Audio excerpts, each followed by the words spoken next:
माँ की ममता एक दर्द भरी कहानी। एक गांव में एक परिवार सुख से अपना जीवन व्यतीत कर रहा था। उस परिवार में केवल पति पत्नी थे। समय बीतता गया, उनके घर में कोई बच्चा पैदा नहीं हुआ। इसीलिए हमेशा पति पत्नी दुखी रहते थे। लेकिन कुछ समय बाद धीरे धीरे समय चक्र बदल गया। एक दिन उसकी माँ के पति को ऐसी बीमारी हो गई कि वो बिस्तर पर लेटने के बाद फिर से उठने की क्षमता खो बैठा। शायद उसे कैंसर था, इसीलिए काफ़ी दुबला पतला एवं कमज़ोर हो गया।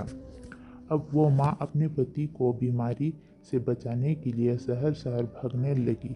हर तरफ से लाचारी हाथ मिलने पर वो मायूस होकर पति को घर ले आई। घर आकर पति की हालत धीरे धीरे बिगड़ती गई।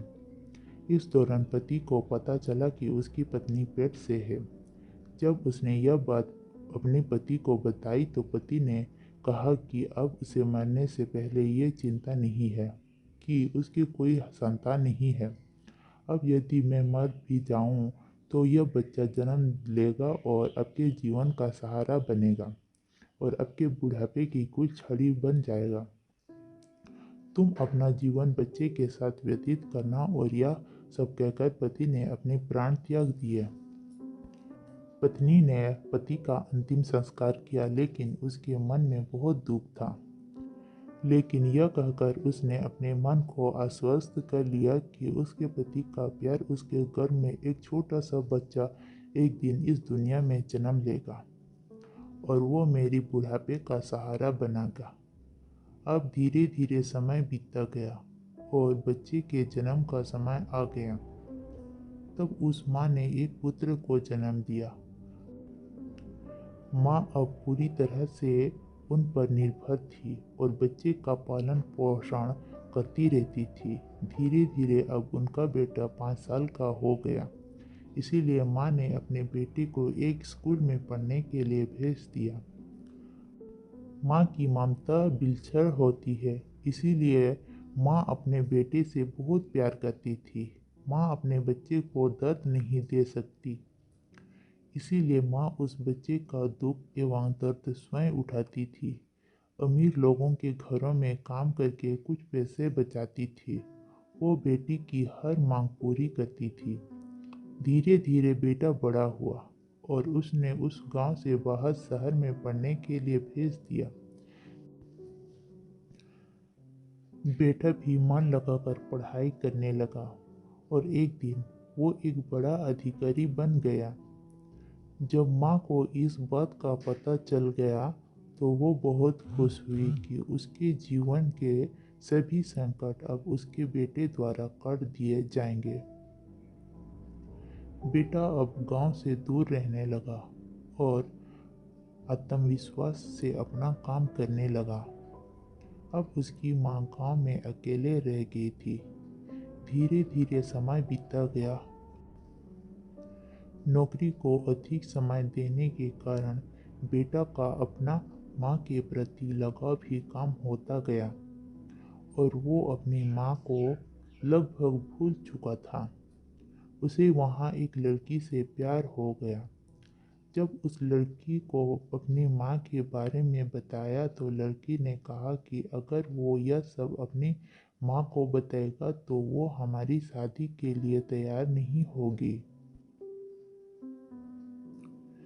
इसीलिए उसने बिना अपनी माँ को बताए शादी कर ली और लड़की ने अपने माता पिता से मिलकर शादी कर ली। अब वो बेटा अपनी पत्नी के प्यार में इतना फंस गया कि वो अपने माँ के सारे कष्ट भूल गए।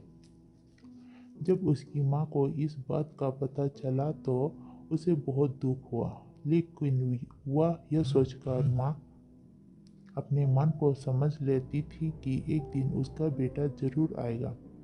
समय बीत रहा था और माँ भी अब बूढ़ी हो रही थी। गांव के लोग भी उसे कहने लगे कि उसका बेटा अब कभी नहीं आएगा। लेकिन उस माँ के मन में उम्मीद थी कि एक दिन उसका बेटा जरूर आएगा। उधर बेटा पत्नी के प्यार में फंसकर माँ को पूरी तरह भूल चुका था।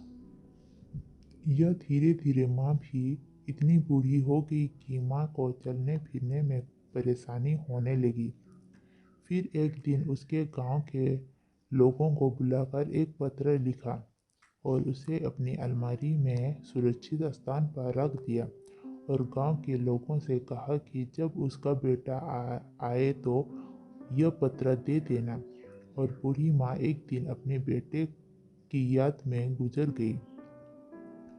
इधर एक दिन इसी बात को लेकर उनके बेटे और उनकी पत्नी का झगड़ा हो गया और उसकी पत्नी ने उसे हमेशा के लिए छोड़ दिया। अब बेटे को अपनी माँ की याद आई और एक दिन वो गांव आया।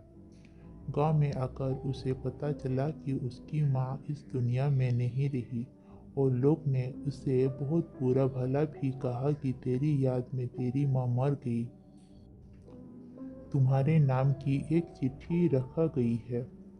बेटे ने जब वो चिट्ठी खोलकर देखा तो उस चिट्ठी में माँ के उस दर्द भरी जीवन का सारा दर्द लिखा था और अंत में लिखा था कि बेटा, अगर मेरे कारण से आपके पारिवारिक जीवन में कोई बाधा आती है तो मैं जीवन भर आपसे अलग रहूंगी। अब बेटे को अपनी माँ के प्यार का एहसास हुआ और उसने अपनी गलती का पछतावा किया। कैसे माँ का साथ जीवन में अनमोल होता है, क्योंकि माँ का प्यार स्वार्थ रहित होता है। दोस्तों, आपको ये छोटी सी कहानी अगर अच्छी लगी तो प्लीज़ वीडियो को लाइक शेयर ज़रूर कर देना। अगर आपने अभी तक चैनल को सब्सक्राइब नहीं किया है तो प्लीज़ चैनल को साथ में सब्सक्राइब कर देना, ताकि और भी ऐसे वीडियो आपके लिए लेकर आते रहेंगे। धन्यवाद।